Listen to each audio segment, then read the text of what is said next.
बिस्मिल्लाहिर्रहमानिर्रहीम। अस्सलामु अलैकुम वरहमतुल्लाह।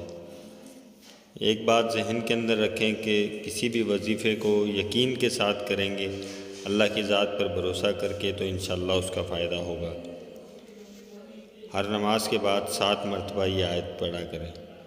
वज़करिया इज़ नादा रब्बहू रब्बी ला तज़िरनी फ़र्दन व अंत खैरुल वारिसीन।